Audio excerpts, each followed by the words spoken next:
It is a good day to be in God's house. It is a great time of the year. I don't care what Mary Ann Fosno says. This is the best time of the year. And we've got so many things going on tonight. Bonfire, be here. I believe it starts at 5 tonight, right? Yes, because we had a time change last night, which was, I don't care. It's stupid, but it is what it is. And so this is the good one, I guess. And so tonight at 5, and then next Saturday, Men's Giving at 6. Fellas, listen, I know it's deer season. I know it's the rut. I've had conversations, but we do it on this. And so it's getting dark earlier, so you can deer hunt and then come and be here for that. And the next Tuesday, Ladies Friendsgiving, and that's going to be at 6 o'clock as well. Good news is we have childcare, so once again, guys, we can send our kids there and we can still go hunt. It's a good night. That's what it is. It's hunting season. And so, and then today after service, don't forget, party with the pastors. If you are new to this church, if you've been coming a week or two, or today's your first time, or you've been coming a month or so, we would love to have you join us after service. If you walk out these doors and keep walking straight, you will see a banner. We've got a gift for you. We just want to share a few moments with you, kind of about our church and what we're all about, and get a chance for you to know us and us a chance to know you. It's a great time. So that's immediately following service. And today, as we get into the message, we are wrapping up our Back to Sunday School series. And this has been one of my favorite series I have ever preached, and I'm sad that it is over. The good news is that it's going to be coming back. And so some of you are like, hey, how much longer we got? Because I'm having so much fun. I'm like, well, it's almost over, but next fall we'll bring it back with some of these incredible stories that we learned in Sunday school as we were growing up. And so last week we talked about Moses and the burning bush. And today we're kind of fast-forwarding 40-plus years after that. And so hopefully you know the story of Moses and what happens next after the burning bush. Moses goes into Egypt, and the plagues happen, 10 plagues. And finally Pharaoh, he lets the people of Israel go, and so they leave. And there's a whole parting of the Red Sea, and the Israelites walk across on dry ground. And then the Egyptians, they want to follow them, and then God departs the water, and it swallows them up. And so Israel gets into the desert, and they're on their way to the promised land. There's a mountain, involves 10 commandments and a golden calf and all of these things that are happening. And then they get to the kind of the edge of the promised land, and Moses sends out 12 spies into the promised land to go and scout it out and see what's going on. And when they go out and they see and they come back, and 10 of the 12 are like, there are some giants living there. The cities are too fortified. The people are too strong. There's too big. There's too many of them. We cannot take this land. We cannot beat them. And two of the 12 says, you know what? Their name's Joshua and Caleb. And they say, you know what? We've got God on our side. We've seen what he can do in Egypt and delivering us out of that. And we can take these guys. And the people are like, no, we don't want to do it. So as punishment of that, Israel now has to spend 40 years wandering in the desert, wandering. Like, that's all that they're doing for 40 years. That's their punishment. God says, after 40 years, all the people who doubted me, they're going to have died off, and then the next generation will be able to take the promised land. And during that 40 years, Moses, he ends up dying. And when he dies, he passes the torch to a guy named Joshua. And Joshua is one of the coolest people in the entire Bible. And you find his story in Joshua chapter 1 is where this transition happens between Moses and Joshua. So now Joshua, he is leading Israel. I'm going to say that all day now because I said it once, and it's going to be in my head. I'm going to have him flipped. And so he is leading Israel, and he has got a huge shoes to follow. Imagine trying to be the leader after Moses.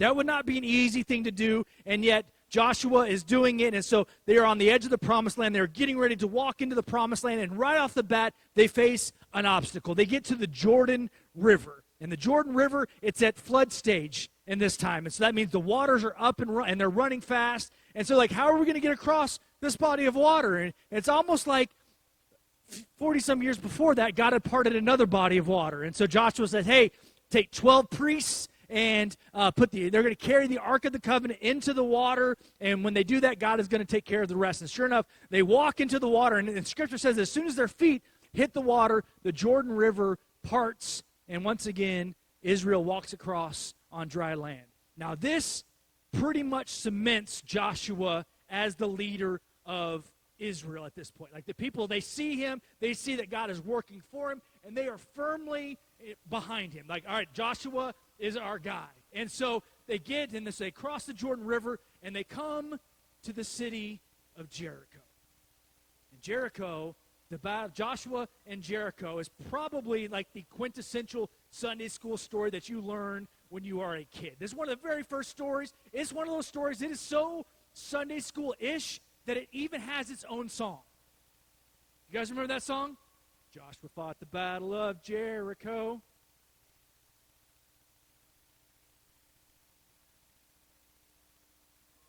Yes. See? That is the worst song ever written. But it has been decades. It's been 3+ decades since I've heard it. Some of you, it's been way longer than 3 decades. I'm not going to name any names, Mona, but we still know it, right? It's that song. And so Joshua and the Battle of Jericho, and that is where we're going to park at this morning. So I need Joshua. Where's Joshua at? Not little Joshua. He's like, me? Yes, come on. Yes, Trey, come on. If you're Joshua, bring your mighty men with you. Who's your mighty men? We got a couple of them, all right?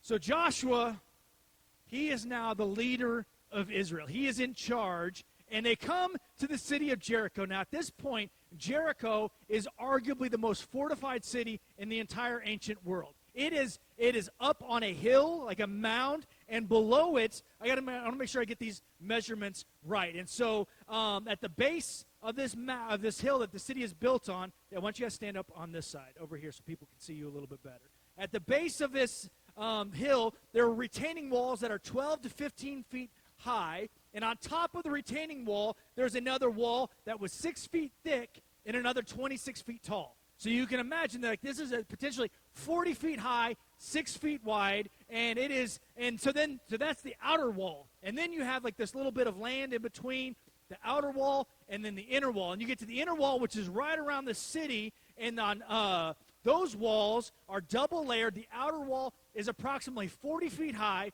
and 8 feet thick. And then the inside wall, the inner wall, is another 10 feet high. So you have 40-foot walls, 8 feet thick, and then a 50-foot tall wall.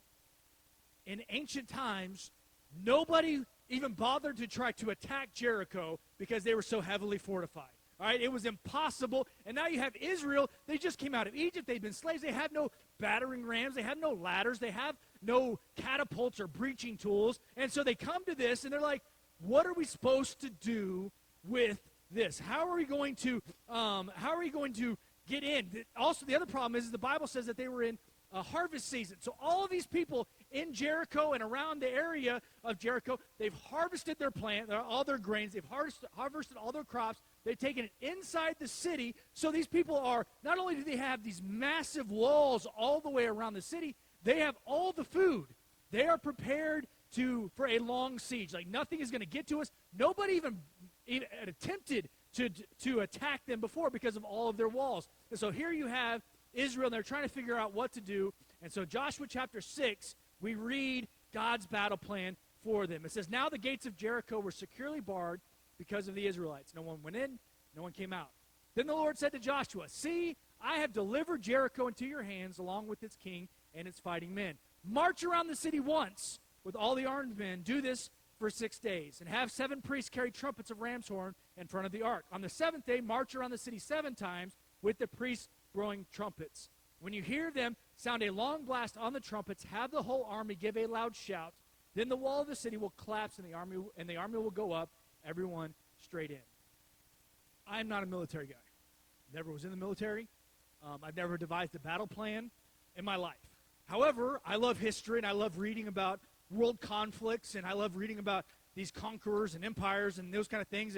And I know for a fact that, like, Genghis Khan would not, if he was going to destroy an army, he's like, God tells the people of Israel, all right, Joshua, what I want you to do is I want you to walk around the walls 1 time a day for 6 days. All right, so you guys are just going to walk. Don't say a word. Shh. Stop. Once. See? Hopefully Joshua followed instructions better than, listen. Once again, I'm not a military strategist or genius.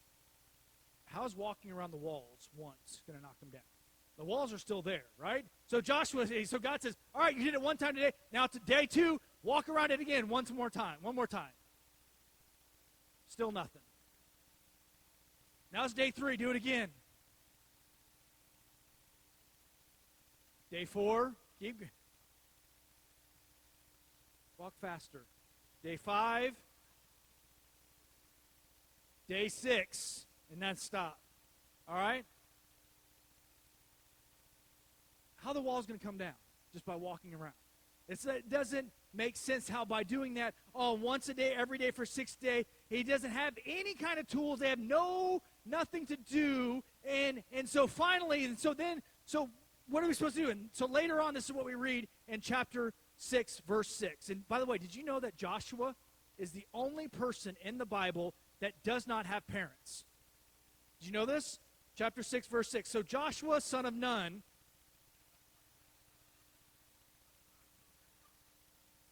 you're welcome. So good.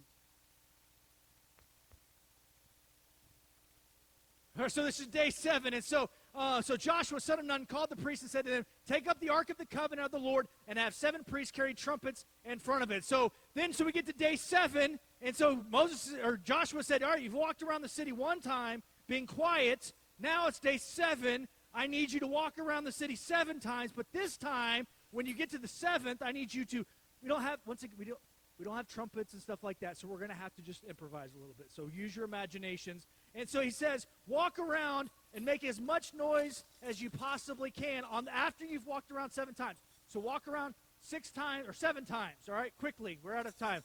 1. No, whoa. If they would have done that, nothing would have happened. You got to walk around quietly the first 6 times, okay? So walk around quietly. Don't make any noise at all. All right, we're going to say that's day 5 or 6.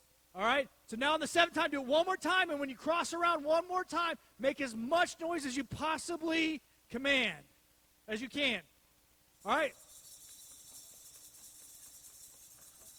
All right, stop. This is not really working out the way that I had it planned in my head. So they walk around 7 times, and on the 7th time, after they stop, and the Bible says to make as much noise as you possibly can, so people started shouting, they started blowing on trumpets, and then, you know what the great thing happened was? Is the walls fell down. They just fell down. And everybody's like, yes, we won. Like, this is great. You're excited. You just knocked down. Man, this is... Wow. All right, you guys can sit down. Thanks for your help this morning. Yeah, so you go ahead. I don't know. I guess we can clap for them.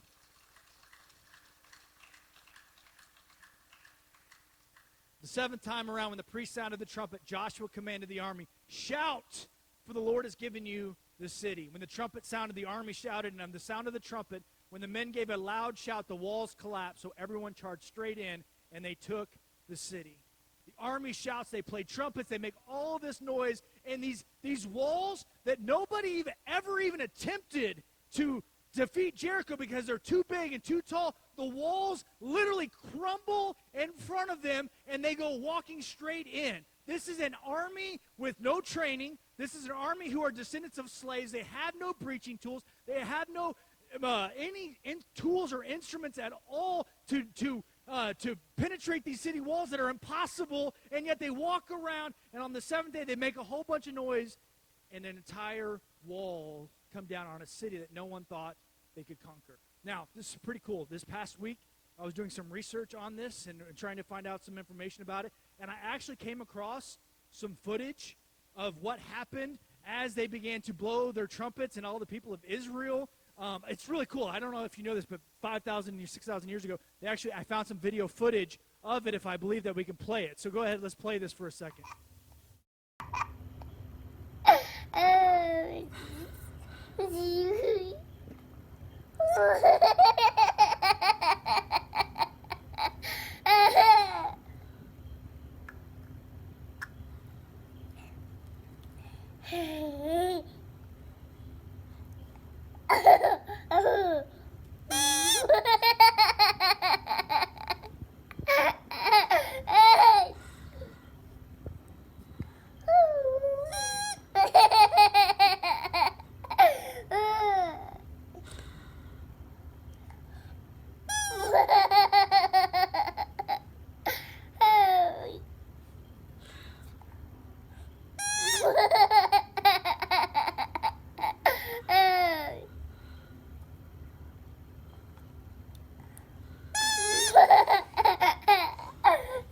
That's little footage of what happened when the army of Israel, when they blew the trumpet and the wall started coming down, they collapsed and they laughed at him. Now, I asked my daughter permission before I showed that video, but this story, it's incredible. It's miraculous. It's every adjective you can think of. It's also normal for God. This is not another, just like, oh my goodness, it's the most incredible thing that's ever. No, this was another normal thing. This was just another day in a long history of God doing the impossible. And this morning I want to look at a few takeaways from this story of Joshua and Jericho and how we can apply them to our lives. Because the people of Israel, they have come up to an impossible wall to pass, an impossible task. God has promised them the promised land, which is why it's called the promised land. They've walked up to it, and they're like, well, we have to get through these walls. How do we get through it? And all of us at some point are on our journey, and we know that we are hanging on to a promise that God has for us, and at some point, we will be staring face to face with a giant, seemingly impenetrable wall, an obstacle in our way screaming, "Thou shalt not pass." And how do we respond? How do we get through it? The story of Jericho shows us that God is not limited by the size of the wall standing in front of you. So point number one is this: God's promises are bigger than our problems.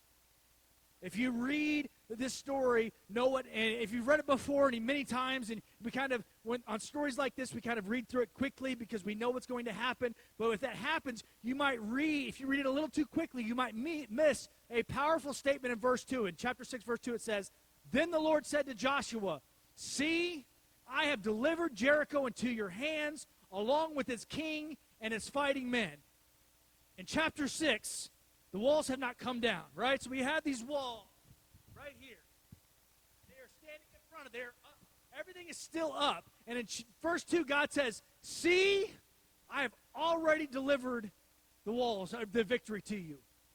Joshua's looking at 50-foot tall walls, 8 feet thick, and God is already telling him, I have delivered them into your hands. Joshua and his entire army are staring at a city with massive walls and gates on a hill with plenty of supplies and thousands of people who are dug in for the long haul. And God says, I have already delivered Jericho into your hands. I've won. It's over.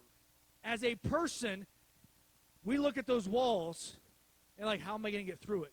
And God says, I've already won that victory for you. The people of the army of Israel, the people and the people of Israel, they're looking at us like, how in the world are we going to get through this? And God says, I've already won this for you. As a person, we think that the battle hasn't even begun yet, and God said, I've already won it. As children of the King, hear me. We don't work from defeat. We work from victory. God has already delivered a victory for us. We just have to step up to the plate and walk up to those walls and follow the instruction that God has given us. God's promise to Joshua is delivered in past tense. It is not, I will deliver. It is, I have delivered. I know the walls are still there. I know the battle hasn't started yet. But no, your victory, my victory, is already taken place. It's already done.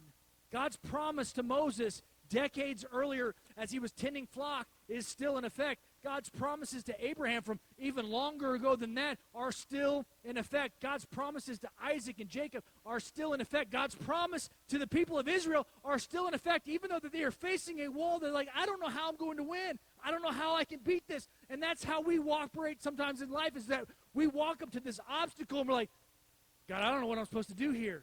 I know you've given this to me. I know you've made this promise to me. How do I get through? And God says, I've already delivered you a victory. You just have to walk in that obedience and do what I've asked you to do.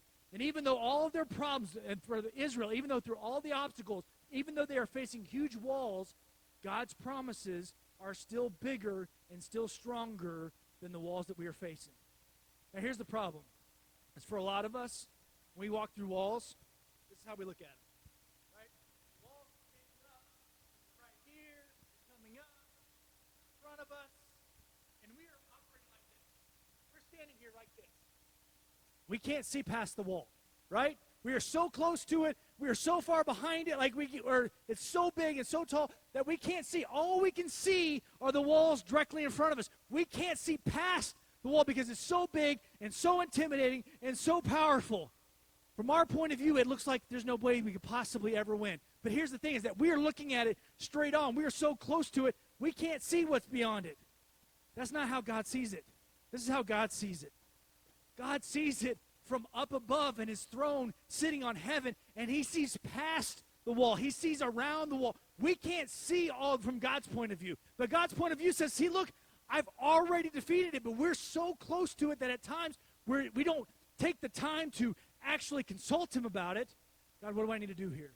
We just see the wall and we freeze. And God says, look, just trust me. I know what I'm doing. I am stronger. My promises to you are stronger than any problems that you are facing in life. God sees everything.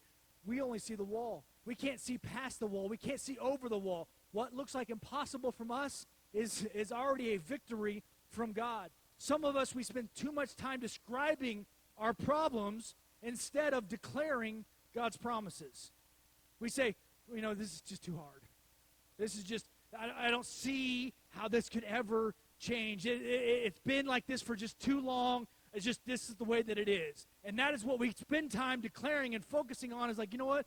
This is never going to change, so why even try? Yet God says, I have delivered. I am working even when you don't see it. What looks impossible to you is already finished in my plan. In the story of Abraham, God says, I'm going to deliver a baby to you. And Abraham says, my wife, I don't know if you know this about my wife. She's old and worn out. His words, not mine. I would never say that. God said, Abraham said, I don't understand how this is going to happen. All right, but God, I'm going to trust you in the process. I don't know how this is going to happen. And in Romans chapter 4, Paul is just recounting that story, and this is what he says in verse 17. It says, the God who gives life to the dead and calls into being things that were not. God took a dead womb, and he gave it life. He delivered victory when there was no hope, because we always have hope when we are serving the King of Kings and the Lord of Lords. We can walk up to the walls of Jericho, and we can confidently know that God is bigger than whatever problem I am currently facing. If God has given you a promise, he will deliver on that promise, because that is what he has always done and will continue to do. Later in Romans chapter 4, we read, starting in verse 20, it says, yet he didn't, this is talking about Abraham again, yet he did not waver through unbelief regarding the promise of God, but was strengthened in his faith and gave glory to God, being fully persuaded that God had the power to do what he had promised.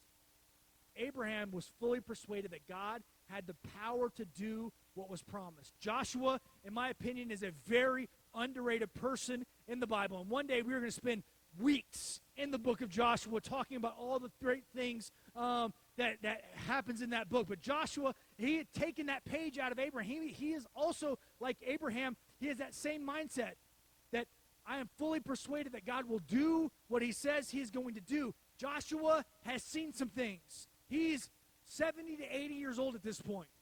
So think about what Joshua has seen. He has spent 40 years in the desert.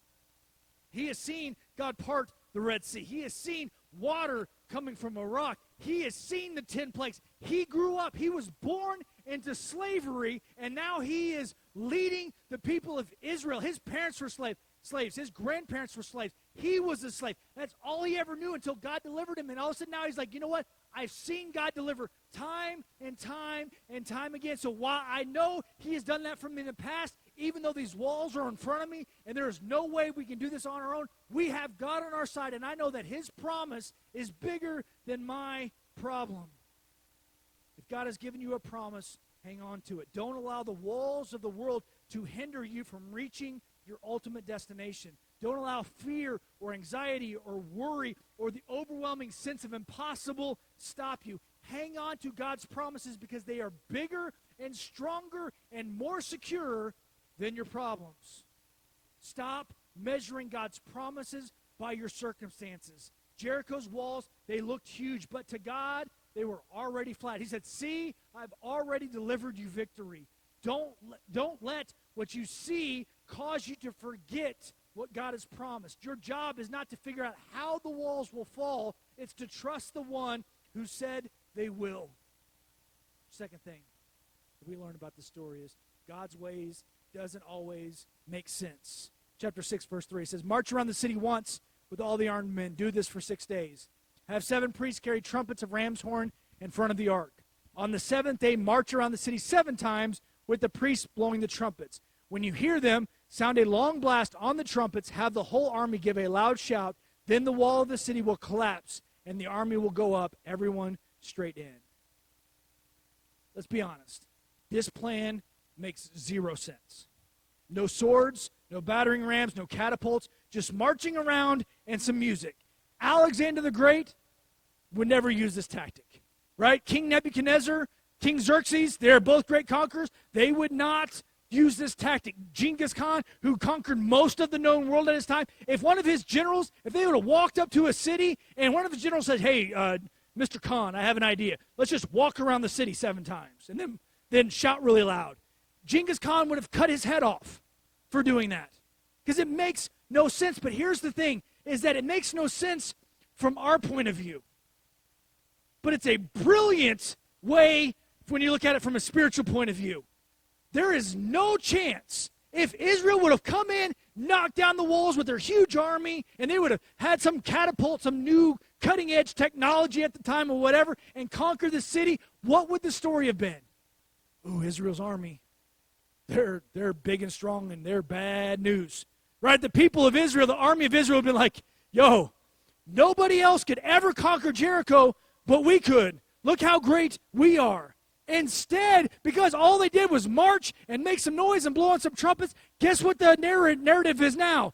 Israel's God is, oh my goodness. He is amazing. He is strong. He is powerful. He is mighty. He is not to be messed with. That is now the story that is going around the ancient world, is that Israel's God is so big and so powerful that the mighty walls of Jericho cannot stand against him. The only explanation to how Israel defeats Jericho is, but God. All throughout scriptures, God's method rarely makes sense to human reasoning. He told Noah to build an ark in a desert. He told Abraham to leave home without a map. He told Moses, hey, part this sea with a stick. He told Gideon, win a battle with 300 guys. He told a widow, pour out your last ounce of oil. He told Joshua, march around a wall and shout. God's methods may not make sense, but his purpose always does. He wants his people to learn to depend on him, not on their own understanding. We live in a culture that says, all right, God, I will obey you when I understand what's going on. But in God's kingdom, it's the other way around. God says, obey first, and then you will understand. Sometimes that wall you are facing won't come down because you are refusing to do what God is asking you to do. Maybe you need to forgive someone who wronged you before those walls come down for you. Maybe you need to give a little bit on a Sunday morning or give a little bit to a missionary even when your wallet says you can't do it. Maybe you need to keep praying when everything inside of you is screaming you are wasting your time. Why are you keep praying for this? And I know this from somebody who's prayed millions of prayers for my son. There are times when I'm praying for him and I'm like, God, heal him. And know what my flesh is saying? Why are you wasting your time? You have prayed this prayer 1,000,000 times. What makes this time different? And listen, at times my flesh gets the better of me. But sometimes my spiritual side, God says, all right, listen, keep praying. And I know that every single time when I pray that prayer, despite what my head is telling me, I am sowing seeds of obedience. God, I know that you're capable of doing this. I'm going to keep doing this. Even though I don't understand anything that's happening, I'm going to keep doing it because I know I'm following what you've commanded me to do. We pray even when it doesn't make sense. We follow God's plan even when our flesh and our mind tells us to do something differently because we're all going to face problems. We're all going to go through things, and God's way, it may not always make sense to me.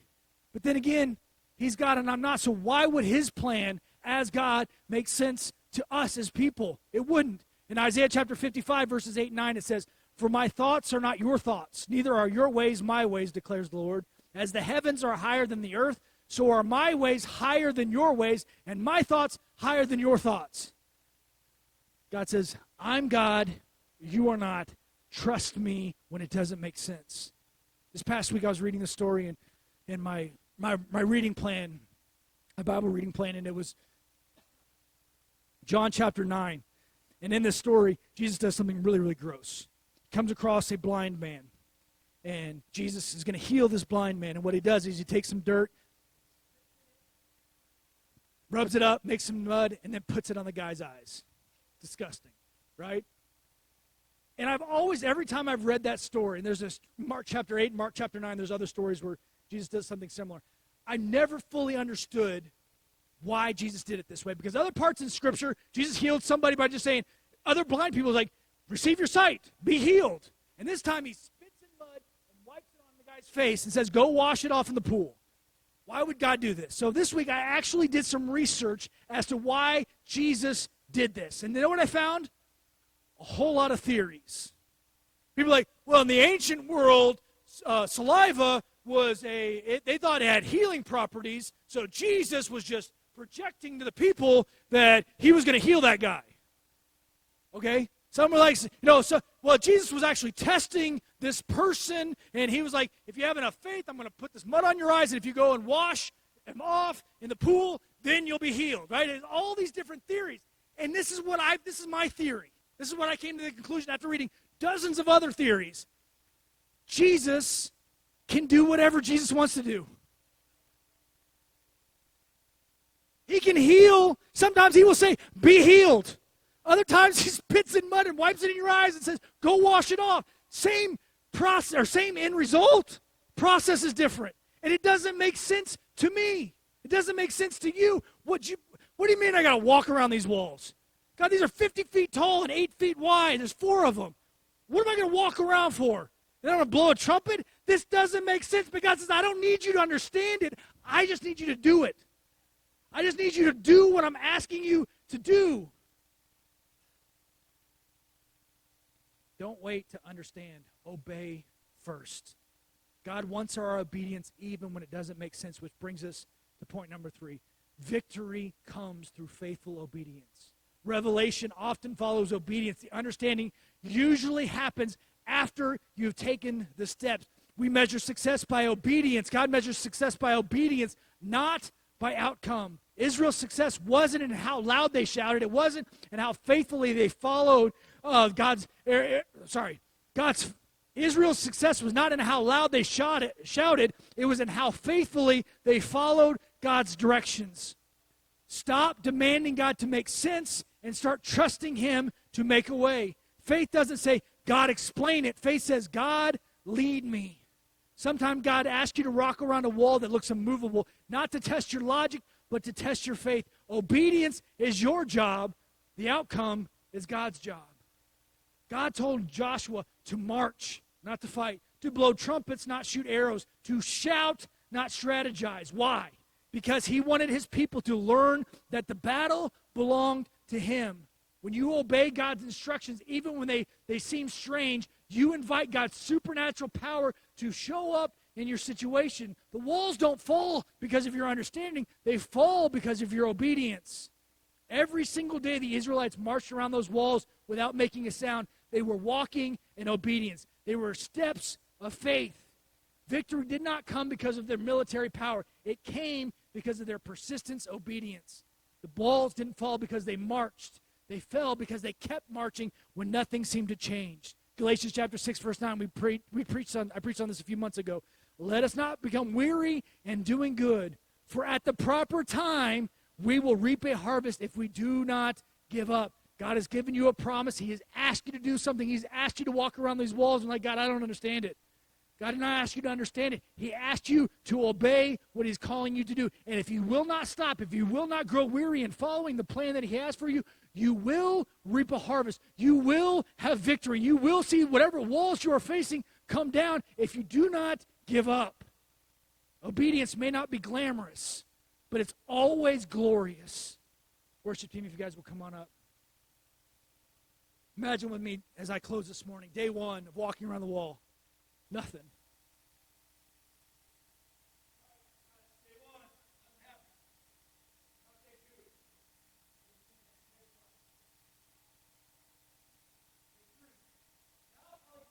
My guess is by day 3, well, that was different. By day 3, the only noises that you probably heard were people inside of Jericho being like, what are these idiots doing? Day 3 of them just walking around. By day 5, it's really getting loud. By day 6, they're probably really taunting them. Like, what? Like, you guys are stupid.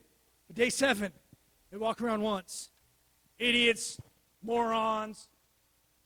And then they keep walking. And it's all of a sudden it's like, ooh, that's different.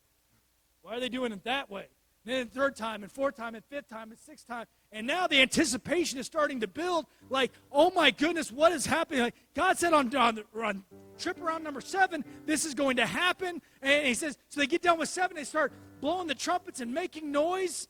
And you get to the end, and you just fill your lungs with as much air as you can and prepare to make as much noise as possible. And then you scream and shout, and you blow your trumpet.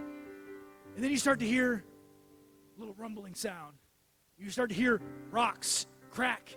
You start to hear like a piece of wall starts to fall down. Right? You're like, uh-oh. And they start shaking it more and more and more until eventually all the walls fall down and you walk in without any people pushing back. You walk in and this massive hindrance is gone. Something that a week ago seemed impossible is now possible because they walked in obedience. 40 years prior, 10 people said, this can't be done. And in 7 days, God said, watch me. And they do it. If we will walk in obedience, if we will faithfully follow the plan that God has for us, if we will walk in, God, this doesn't make sense, I don't like it. If we'll keep doing it, God will do the impossible. Will you stay with me? That wall did not fall because of their volume. It fell because they were obedient to their God who controls everything. They trusted. Israel trusted a God who keeps his promise. And we serve the same God today. We serve a God who keeps his promises. And maybe you are here today and you are standing in front of your own impossible walls. You are stuck. You are overwhelmed by how big it is. God, this is big. I don't know how I'm going to do this. God, I know you told me that my promised land is over there, but this is standing in my way. How do I get through it? God, I need your help in this. Maybe you've been circling for what seems like eternity. You are on it's not just day 6. You're circling your problem, and it's day 600. You've been walking and walking and walking. You're not sure. It just seems like an eternity. Let me encourage you with this. Just because the wall is still standing, that doesn't mean that God is not working. Every step of faith, every act of obedience, every prayer, every tear, it's all part of the march. You don't know which lap you're on. If you quit, maybe you were on day 6, maybe this is all right, you just need that one. But if you quit, you will never find out how close you were to victory. You might be on lap 6, closer to the shout than you realize, so don't quit walking now. Don't stop short. Don't give up on what God has promised you just because you haven't seen it yet. Faith means marching even when we don't understand how it's going to work. Nothing about this, how Israel fights Jericho, nothing about it makes sense in the physical world. God does not operate in the physical. God is a supernatural God. He can do the impossible if we will trust and obey him.